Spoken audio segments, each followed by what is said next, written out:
السلام عليكم ورحمة الله وبركاته. ازيكم عاملين ايه؟ النهارده بقى نعمل صوص الشوكولاتة بطريقة سهلة جدا ومكونات بسيطة متواجدة في البيت. كوباية ونص لبن، وهنحط بقى معلقة دقيق اهو كبيرة اهو كده، وبعدين هنحط نص كوباية كاكاو خام،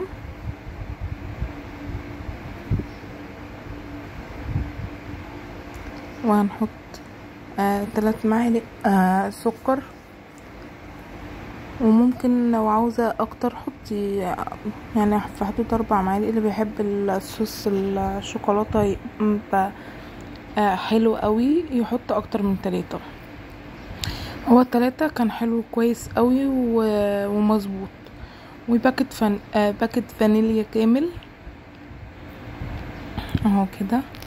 وبعدين هنقلبه الاول قبل ما نحطه على النار.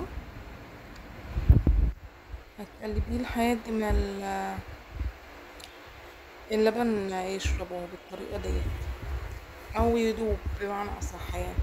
وبعدين بقى هنحطه على نار هاديه جدا على اصغر عين في البوتاجاز، وهنحط عليها برضو مع التقليب المستمر. هتقلبي لحد ما يغلي ويعمل الفقاعات ويدينا القوام المناسب.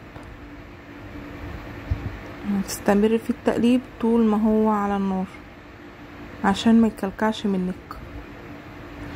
هنا بقى هنحط قطعة من الشوكولاتة الخام. عاوزة تحط شوكولاتة خام اي نوع شوكولاتة عندك هتحط قطعة منها مع التقليب لحد ما يتقل كده ويدينا القوام المناسب اهو كده. بعدين بقى طبعا هنحط قطعة سمنة او زبدة المتواجد عندك. الاول هنطفي عليها، هنطفي النار، وبعدين هنبدأ نحط قطعة السمنة، وهتفضلي تقلبي فيها لحد ما قطعة السمنة دي تدوب خالص بالطريقة دي. طول ما انت بتقلبي طول ما هي القطعة بتبدأ تدوب اهي بالطريقة دي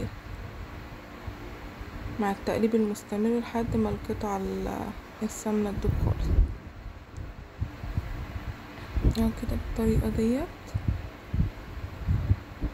انا مخليها تبقى واحدة واحدة معاكم عشان يعني مش عاوزة اجري الفيديو. طبعا مش محتاج بقى ولا خلاط ولا تعب ولا الكلام ده كلها مش هتقعد معاكي في 5 دقايق في العملية. يعني سهلة جدا وبسيطة ومش محتاجة مجهود. طبعا بقى هنستنى اما تبرد ونحطها في القالب او العلبة اللي انت هتحطيها فيها هو كده بالطريقة ديت. وطعمها بجد جميل. واستنوني في فيديو جديد ووصفة جديدة. ما تنسوش اللايك والشير والاشتراك وتفعيل علامة الجرس.